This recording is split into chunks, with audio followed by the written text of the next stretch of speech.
It's Valentine's Day. Hello, you delightful individuals. It is Valentine's Day. And, well, actually, it won't be Valentine's Day. It's Valentine's Day for me. And by the time you see this, it'll probably not be Valentine's Day anymore, because the chances of me actually recording this and editing it and getting it out when I'm still debating the entire concept of any kind of YouTube streaming schedule, well, YouTube video schedule, is outrageous. But I figured, as today is going to be a ridiculously busy day full of 2 streams, I got 2 live streams on Twitch. We're doing Dream Daddy, the daddy dating simulator, and then Valentine's Day, where I date the entire community, dress to impress, and expect everyone else to do the same as well, because why not? But I figured this would be a good opportunity to do makeup and outfit choices and other such things. So yeah, so let's see how it goes, shall we? As you can see, I'm in my delightful, calm, relaxed things. I've already put some moisturizer on. I should probably go get the moisturizer. Here we are, moisturizer. I use a couple of different types of moisturizer. I've only just started using a couple of different types of moisturizer, but I've been using moisturizer since I was very, very young, because my mother has always had like a Nivea hand cream that she always used, and therefore, like, that was when I got into it. I use Nivea Men Rehydrating Moisturizer for my general face, and I've just started using this anti-age hyaluron eye cream, which I just sort of dab around the base of the eyes. But I use that like every morning, because I'm becoming an old man, an old and wizened man. And I love it. I'm not going to lie to you. I love being an old man. It's great. As time goes on, the age is catching up with me, and I can't lie about it. I love it. I love it. New things, new days, new horizons, and new experiences. And the more experiences I have, the better I am. But other than that, that's like what I use. And I don't really use any primer, because I just use moisturizer, you know. Kind of primes the skin already. And then I figured I'd put my face on while we're getting ready for doing Valentine stuff. Okay, so mirror, you are required so that I can see my delightful face. Oh my god, what a beautiful visage. And then I need to put some foundation on. I use the L'Oreal True Match. I use, let's see, 2R, 2C Cool Undertone. That's the stuff that I base my entire, like, face off. And generally speaking, like, people use palettes and stuff like that to sort of smear their foundation on. But I tend to just use the inside of my wrist. That way I don't have to fret too much about stuff. It's all fine and dandy. Just put it all on. This is actually my travel makeup. Get it in amongst the beard. This is actually my travel makeup box. It's got all my essentials in it for all the shows and stuff that I do. Naturally, can't travel around with all of the stuff that I happen to take around with me, because that would be ludicrous and foolish. As you can see, it's got a really nice layer effect. This sort of thing, getting it all in amongst all of the stubble, because I refuse to shave at the moment, because I'm quite liking the stubbly look. Definitely one of the most frustrating things is getting the foundation in amongst all of the stubble to a point where it actually looks okay. You can't have part stubble and part coverage. It needs to not look like the old 1960s Batman. Well, it wasn't Batman, was it? It was Joker, that had a mustache that they just covered up with makeup on top of the mustache. Do you know what was hilarious, actually? I ended up watching a parody, a very naughty, adult-oriented, rumpy-pumpy bumping uglies parody of Batman. And the actor that played the Joker actually grew out a mustache to look specifically like the 1950s, 1960s old TV show Batman. It was a level of dedication I wasn't expecting, and yet I absolutely adored. Now that I've done a base layer of my face, I tend to use this collection Lasting Perfection concealer. Time to put some concealer on. Just a little bit on the old eyelids. A little bit down the nose as a highlight. I would normally put some here as well, just in the little... I can't remember what it's called now. And then on my chin. But because of the fact that I've got stubble, I'm not going to do that today. Because there's no point. It would end up sitting on top of the stubble and looking ludicrous. We get ourselves our little lighter sponge. I always use the dark sponge for the light stuff and the light sponge for the dark stuff. Just smashing it in your face. That is the only way to get it right into the old pores and what have yous, you know. And then we'll do a little bit of contouring and to do the sides of the nose. A little bit to define the old cheekbones. And a tiny bit on the temples. I'm also going to put a little bit just underneath the old jawline to really accentuate the shadow there. And then, of course, use the things. As you can see, I've used the bottom of this for blush. I was doing a photo shoot with Sway UK a few days ago. And I had no, like, blush elements, so we ended up using this just to really get to the old blush elements on it. If I have the pictures by the time this video goes live, I'll put one here. Forgot how difficult it is to rub this shit into your stubble. Stretch the skin out and then batter one's nose. There are definitely better ways to do that, like with brushes and what have you. But I've always found for your general day-to-day look, the idea of battering your face with a sponge is always more preferable. Then for covering up the whole thing, I use my nearly empty version of L'Oreal True Matte. And this is the foundation coverage that I use, the powder, super blendable powder, L'Oreal True Matte. Again, the 1R to 1C thing, same color as basically the foundation. Basically the same color. I really need some more. I need to do another makeup haul at some stage because I'm getting to a stage where this stuff is running out. I go through a lot of makeup, especially with wearing it every time for stream. But I love it because it makes me feel, I don't know, more presentable. Makeup is definitely one of those things that is never a mask, is never designed to cover one's face. It's just designed to accentuate the beauty that is already there. Okay, so that's the base layer done. All based out, making sure that everything's all fine and dandy. Looking pretty. Doesn't take very long at all, by any stretch of the imagination. Okay, so, done my face, got my base layers all over, feeling good, feeling grand. And now, it is time to decide on eye color. So what have I got today? I've got Dream Daddy Dating Simulator, and then the VALEN-tine stream. I'm feeling red for Valentine's Day. Red feels like a good color, but do I want to wear red for both streams? I think red for both streams is a good idea, but maybe change the suit. I like the idea. I like the idea of changing the dynamic of the red.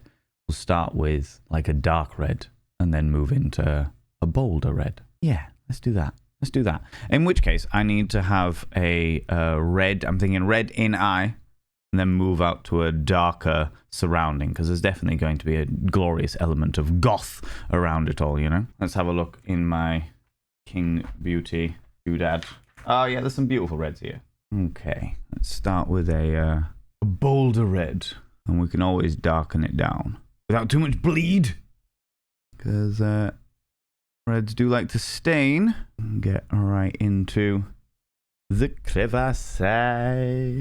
You may have noticed that I don't really use highlighter, and I do on shows and stuff, but sort of like for a general thing, I don't really use highlighter and stuff. I tend to use more glitters and highlighters, and not even highlighters, but like a sheen. Definitely adds a little bit more. Oh, I'll use a little darker red, just to darken this boldness down a wee bit. Add it over the top, and having the bold underneath and then the darker over the top really brings down the color a little bit. Makes it a bit less red, and more sort of like a winey red. You see the difference? Yeah, you can kind of see the difference. Like that's a darker, slightly darker red. Whereas this one's very bright. Right, it's not anymore. Well, we will be. Yes, there's a bit more, much more of a winey red. Not that you can really see it in the camera, but it is more winey in my eyeballs. The red was from King Beauty. which is QING. And this is the Secret Garden palette. As you can see, it's got some very bold colors on it. I am a fan of the bold colors, and as you can see, there's certain ones that I've used far more than others, you know? And now we're using a black. We're going to use this sugar pill, which actually was given to me by my partner. She said that she doesn't use this one any longer, and that they're a reputable brand, and they're all good and fine and dandy. And I've been using it ever since, because normally with blacks, I tend to layer up the levels of black because it's not dark enough. It doesn't have enough black pigment. However, this one I have found is very, very good in regards to just being, as you can see, super pigmented immediately. I do tend to find that it is quite powdery, so I've got to really tap the brush. Just going for a smoky eye. We're not going quite so high on this one. Second eyeball. Isn't it weird how you can never do the eyeballs the same? They look perfectly grand when you look at them straight on. They're like, my God! They look perfectly normal, but then you realize when you're poking one at a time with a big brush that they are completely different. And then you can see how I've just blending the corners there. Always going in the direction of the darker color, and that way there's less likely to fall out and blur into the red itself. Right, first things first. Use my wonderful little mascara brush to brush the old eyebrows, make sure they're all going in the right direction. My eyebrows are normally pretty good anyway, so I don't really have to worry too much about that. Directly under the eye, we give that nice little deep onset. Very important that you keep your mouth open as you are doing it. Why? No reason, really. I'm also going to take this, while I'm using this thin brush, I'm actually going to take it and just edge the red with a little darker color. And that sort of black. To really frame that red in there. Just gives it that rose-kissed look. All fun and games. We've got our eyeshadow done. It's all fine and dandy. Now, do I have any fixing spray? No. Apparently I'm out of fixing spray. This is shit. Ah, well, eyeliner. Get that eyeliner in there. Cheeky bit of the old felt tip over the top. Making sure we get those close to the eyelashes as possible. Now I use a different eyeliner. I normally use one of these roll-up pencils ones for the actual waterline itself. Because the darker the eye, the more it makes the eyeball pop. Beautiful. Now the last thing that I tend to do before spraying my face with fixing spray is just a little bit of mascara. And the mascara isn't necessary to extend my eyelashes at all. It's a lot more to just cover the fact that the eyelashes themselves were covered in makeup. So you can see how like this one's got a sort of whitey glare to it, whereas this one doesn't, because this one's still covered in foundation powder. By doing the eyelashes like that, it just stops all that stuff from happening, you know? And there we have it. Eyeballs done. Face done. I am more than happy with this face. I'm going to go find some fixing spray and spray it all over my features. And then we should probably decide on what outfit I'm going to wear. Okay, friends. This is what I'm thinking. So, for the daytime, we go for a more winey red, the maroon variety. And then we move out into the rest of the stuff. Okay, so let me show you. So daytime, I'm thinking black trousers, like your standard sort of black suit trousers, with the darker red maroony sort of shirt, and this wonderful dinner jacket that's all fancy looking and what have you. That together will give a sort of delightful, gothic, smart, casual vibe about it. And it'll go really, really nicely, especially when I add some dangly earrings and some description of necklace, I would imagine, in this one. And then we keep the black trousers for the evening, go for the bold pillar box red shirt, which definitely pops a little bit more. Add this beautiful custom waistcoat that was gifted to me by Superstitious, who was fucking, I mean, geez, this was 10 years ago? Longer than that? About 10 years ago they gifted this to me, and it's held up remarkably well. Look at them. It's beautiful and fantastic. They got this wonderful little keychain thing with a little mirror on it because it's so me, you know. So these two together, like this, add this beautiful floral tie to really add those gothic vibes to it, which is red and has flecks of gold in it. And then, on top of all of that, we add this jacket. This does have a matching waistcoat, but I'm not feeling the matching waistcoat at the moment. I feel like this jacket would be really nice, and then if we need to take it off, it's all fine and dandy. That shirt has cufflinks as well, so I'm going to have to decide on cufflinks. But let's get the first outfit on and see how we get on, right?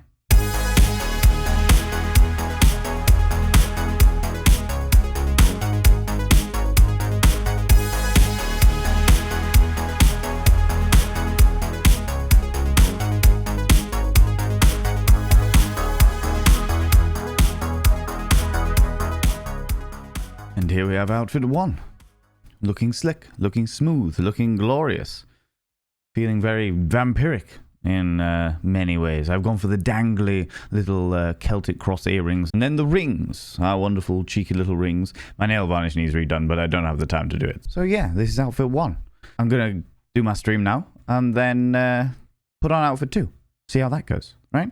In fact, I'm going to do a dramatic walk out of the curtains and then come back in through the curtains as if it's like an amazing transition. All right? All right. You ready?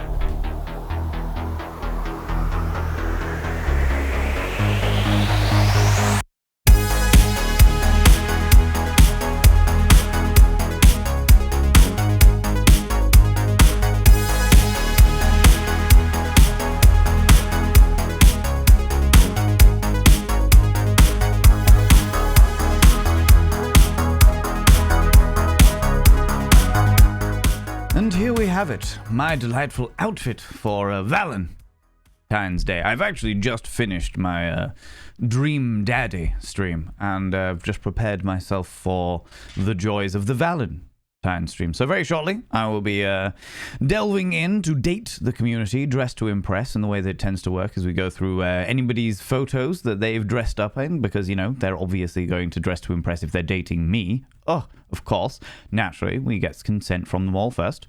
And then we talk about romance. Very specifically how romance doesn't necessarily have to be a couple thing. You can have romance if you are a single Pringle. You can have romance if you are in a throuple or a polyamorous conglomerate of delightful beings. Romance is an expression of love, because you can show love for other people just as much as you can show it for yourself, you know? So yes, that is my entire thing. Valentine's Day, the capitalist ridiculousness, doesn't necessarily have to take over your life. Instead, VALEN-tine's Day should, in the regards that you should take the time to indulge. Indulge in yourself, indulge in a loving, consenting adult partner, whatever the case may be. But still, make sure that you look after yourselves, you know? Self-care and all that jazz. Remember as well, friends, that romance doesn't have to be flowers, candles, all of the indulgences. It can just be doing the person's laundry, hoovering up so the place is nice when they get home from work. Everyone has this vision of what romance is, what romance should be. Flowers, petals everywhere, candles. Oh, it's exquisite. A bottle of wine, good food. But in actual fact, romance is an expression of love. And love has many languages. So, speak the language that your loved one understands. Whether that loved one be yourself, because you deserve love, whether you like it or not. You deserve love, and if no one else is currently giving it to you, you should give it to yourself, or a significant other, and or others. Love is an expression. Romance is the expression of that love. So, I encourage you, go and express it. And if you happen to dress to impress and look absolutely fancy-dancy in ways that make you feel good and confident in yourself, wearing a delightful amount of makeup that accentuates the beauty but doesn't hide it, and clothing that makes you feel particularly good about yourself, then all the better. Friends, don't forget to check me out on all of those other social medias at Twitch at ValenVain, Instagram at ValenVain, TikTok at ValenVain, all of them at ValenVain. Does tend to be the way that we tend to do these things, you know? And yeah, if you've got this far in the video, consider pressing the subscribe button. And if you've really enjoyed what I'm talking about, then maybe click the like thing, because it all helps with the algorithms and stuff. And I keep forgetting to tell people, so I have to come back like I have today and say it again. One day I'll remember how to actually do the whole YouTube thing.